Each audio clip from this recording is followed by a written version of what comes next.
Pentingnya air bagi kelangsungan hidup makhluk hidup. Air selalu tersedia di bumi karena adanya siklus air. Siklus air adalah proses perputaran air yang terjadi secara terus-menerus dari permukaan bumi ke atmosfer dan kembali lagi ke permukaan bumi. Tahapan siklus air yang bermanfaat bagi makhluk hidup adalah hujan. Berikut adalah contoh pemanfaatan air oleh makhluk hidup. Misalnya, air hujan yang meresap ke dalam tanah akan disimpan sebagai cadangan air bagi makhluk hidup.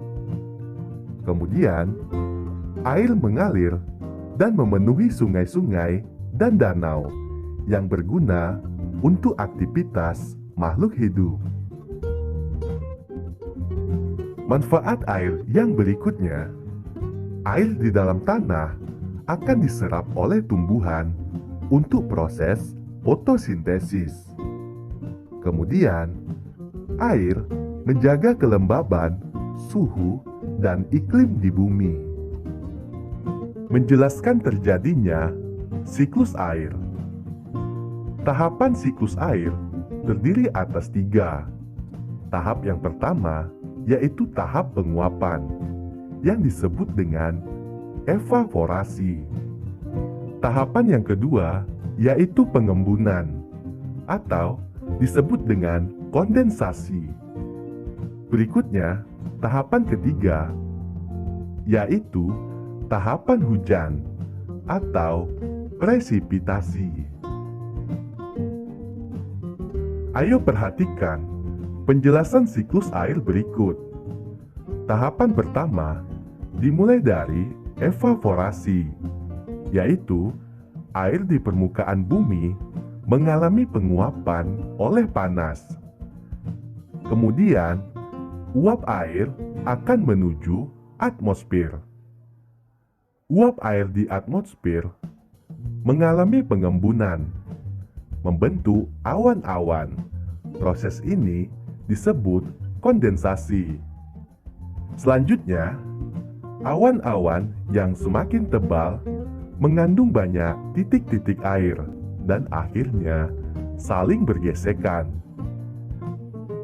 Kemudian, titik-titik air jatuh menuju permukaan bumi dalam bentuk hujan atau salju. Proses ini disebut dengan presipitasi. Selanjutnya, aliran air dari hujan atau salju yang mencair bergerak menuju danau atau lautan.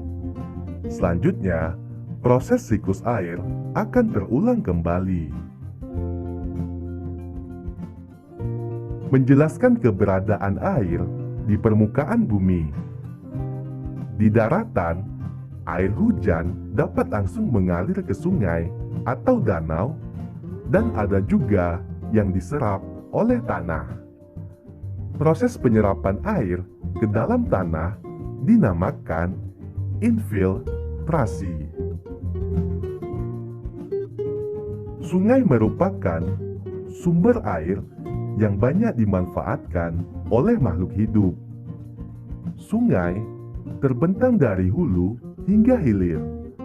Hulu merupakan bagian awal terbentuknya sungai.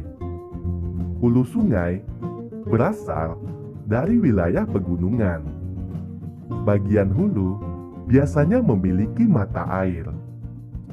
Hilir merupakan bagian akhir sungai yang terletak berdekatan dengan laut. Sungai mendapatkan air dari mata air, aliran air dalam tanah, dan aktivitas masyarakat. Pada hari yang terik, panas matahari mengakibatkan air sungai menguap. Hal ini berdampak pada berkurangnya persediaan air sungai.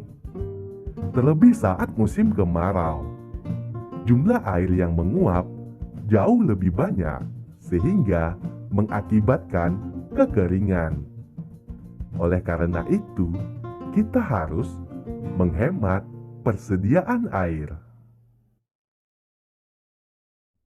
Berikut ini adalah contoh pemanfaatan sungai. Yang pertama, sungai sebagai sarana transportasi air. Kemudian, sebagai pengairan sawah.